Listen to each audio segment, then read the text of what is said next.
Today we will be talking about the Victorian age and its authors.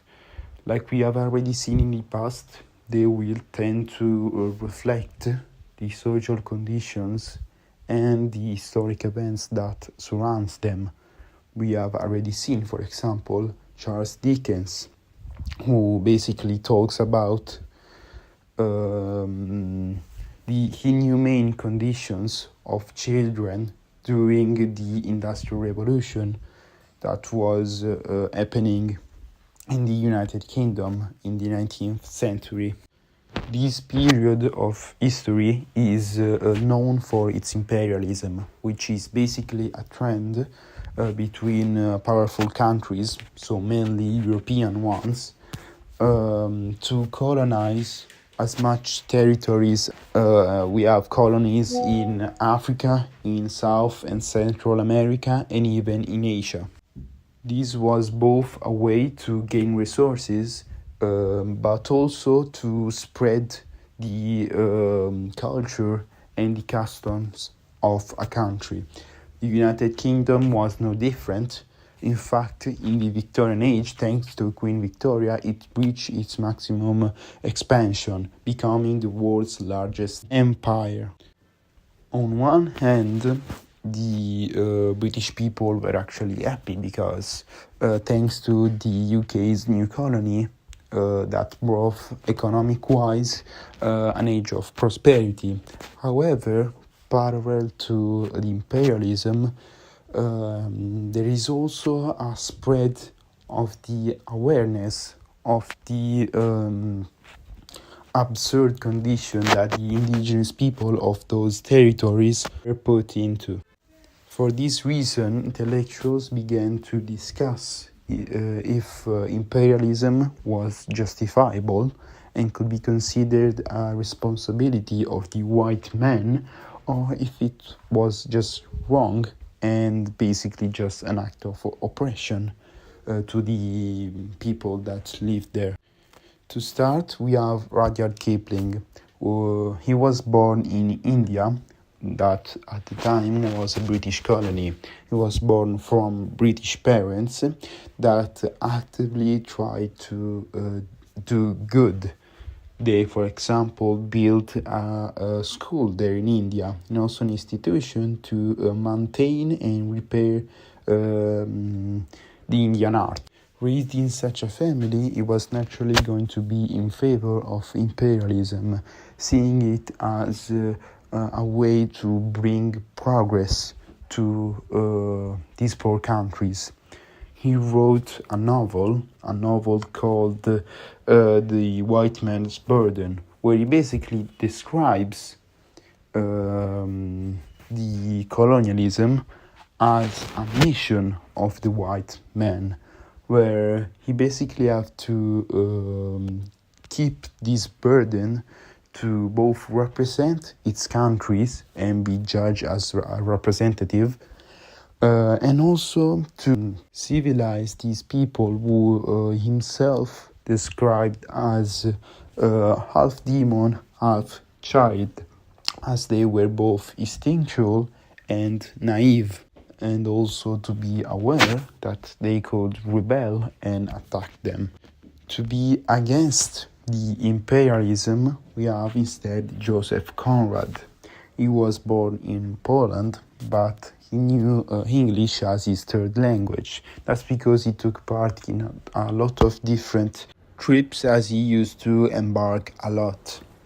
Once he went to Congo. Congo is in Central Africa, and he actually stayed there for a bit.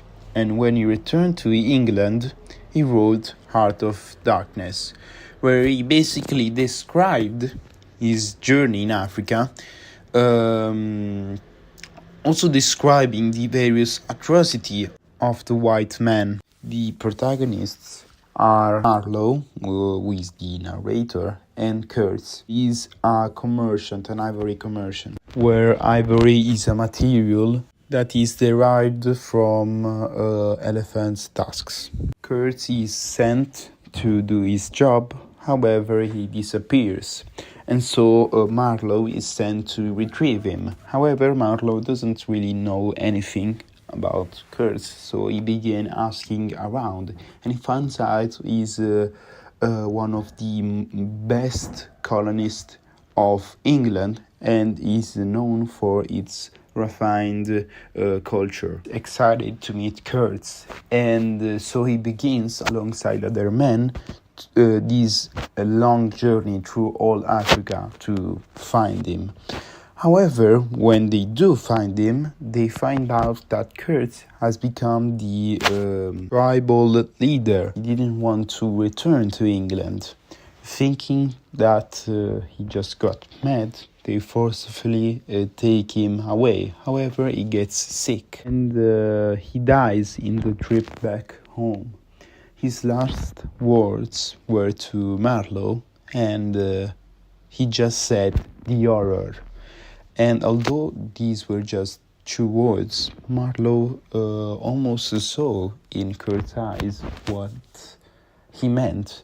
And that changed him so much that Marlowe decided to never actually go to these journeys again and to not support colonialism anymore. Imperialism apart, the main theme of Victorian society was respectability. Every British man wanted to be seen as someone respectable, and so tried to be perfect in everything. They had a very classical and traditional family. They all dressed up nicely, and it is said that they even covered the legs of a table because they could be seen as sensual. What this caused, however, was hypocrisy in the British society, as men started to have a double life. One where they were with their family and they tried to be respectable, and another where they sneak into the criminal part of the English cities and got drunk or went with prostitutes. Every man is not truly one, but truly two. That's what Robert Louis Stevenson said. He was one of those writers who tried to enlighten the inconsistency of the British society, along also with Oscar Wilde. The most important book of Stevenson is called The Strange Case of Dr. Jekyll and Mr. Hyde, where we have the classic British man called Henry Jekyll, who, tired of his life, invents a potion that lets him transform into Edward Hyde by going to the back door of his house. Edward Hyde was basically this monstrous man, and he transformed into this man so that he could go to the criminal part of London without being recognized. However, the transformation had the upper hand, and Mr. Hyde gradually became bigger and taller with each transformation. At a certain point, he had no control. Jekyll had no control on Mr. Hyde, and he even transformed without using the potion. Once, he even killed a girl, and after he also killed an old man. Jekyll understood that he started to have no control over Mr. Hyde, and at last he decided to suicide, killing Hyde also. As I said before, we also have Oscar Wilde. He is known for his double life. He had a normal family with a wife and 2 kids. However, he also had an affair with a young boy. He was named Douglas, and he was also a poet. When his father discovered the affair, he sued Oscar Wilde, and since homosexuality was illegal back then, Wilde was sent to forced labors. He is most known for the picture of Dorian Gray, something he wrote that talks about this handsome man known for his immense beauty. Once, an artist named Basil decided to make a portrait of Dorian, and everybody adored his painting, including Dorian himself. Here he also met a man called Henry who convinced him of his beauty, but also expressed the fact that while the picture would remain the same, young and beautiful, Dorian will slowly get old and lose all his beauty. Realizing this, Dorian started to wish really hard that he could remain young like the picture, and that actually became true. The picture started to get old while Dorian remained the same. Slowly, he also started to become much more obsessed with the fact that he was a beautiful man, and even got a young lady to suicide as he rejected her. This, however, caused Dorian to become more narcissistic and sure of himself, and again he became more and more obsessed. Thanks also to Henry, who really pushed him and convinced him. He then decided to reveal what happened to Basil, and they got into an argument because Basil was surprised of the monster that Dorian became. They got into this argument, and Dorian ended up killing Basil. The writer's work ends up with Dorian trying to free himself from this obsession and so trying to destroy the painting. However, when the servants came, they found an old man dead and the painting perfectly safe. The painting and Dorian became essentially one, so when Dorian tried to destroy the painting, he essentially killed himself, revealing to the world what he had become. Lastly, we have seen the 20th century and the rise of totalitarian regimes. Regarding this, we have talked about George Orwell. His real name is actually Eric Blair. He was born in India, and he was known to be a critic journalist, dressing up as an homeless person to report poverty of Paris and London. His work, called Animal Farm, talks about, an animal farm where the farmer Jones badly treats his animal, and this animal decided to expel him and gain control over the farm. This was thanks to an old pig called Old Mayor, who however dies, and decided to promote to leaders two other pigs, Napoleon and Snowball. They set up rules revolving the fact that all animals were equal and that they had to diversify from human, not having their behavior. And with time, Snowball tried to maintain the farm, trying to also upgrade the condition of the various animals that lived there. However, Napoleon decides to sneakily raise a litter of puppies to become their own servant. After some time, he accuses Snowball of betraying the animals and kills him with said dogs. Napoleon then becomes the leader, and while all the animal believes him, he basically becomes a tyrant with also all the other pigs, and they started slowly to become much like humans, having commercial relationships, and actually started to, for example, sleeping in human beds and even dressing up as them, and also having dinner as them.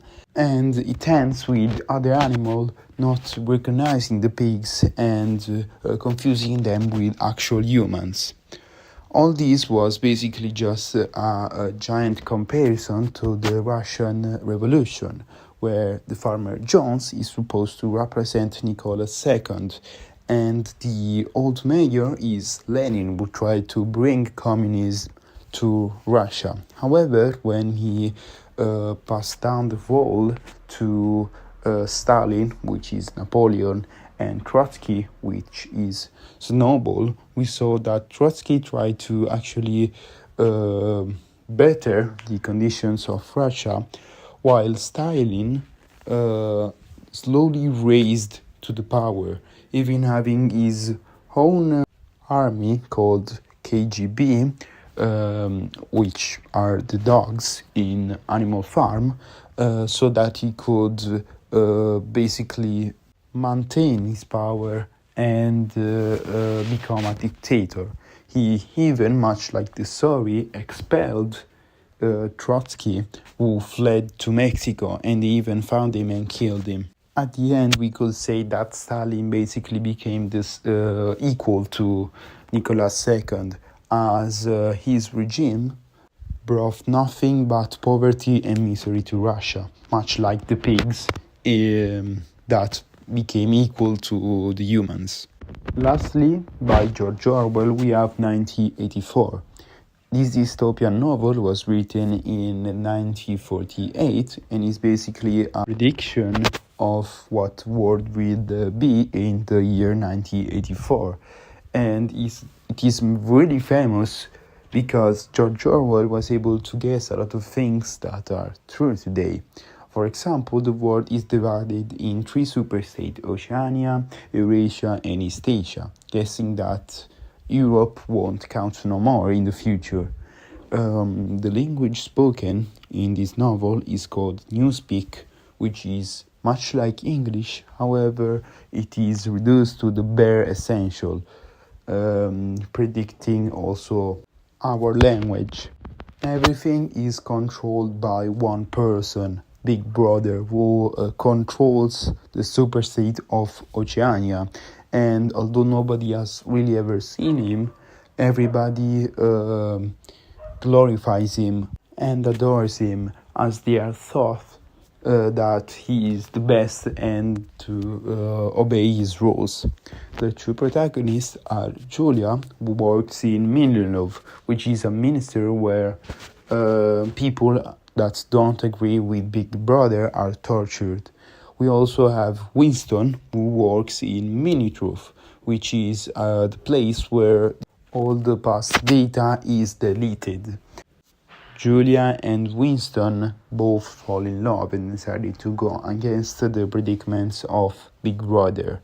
We know that Winston even decided to keep a journal to keep track of what he deleted, and for that, both Julia and Winston will be caught.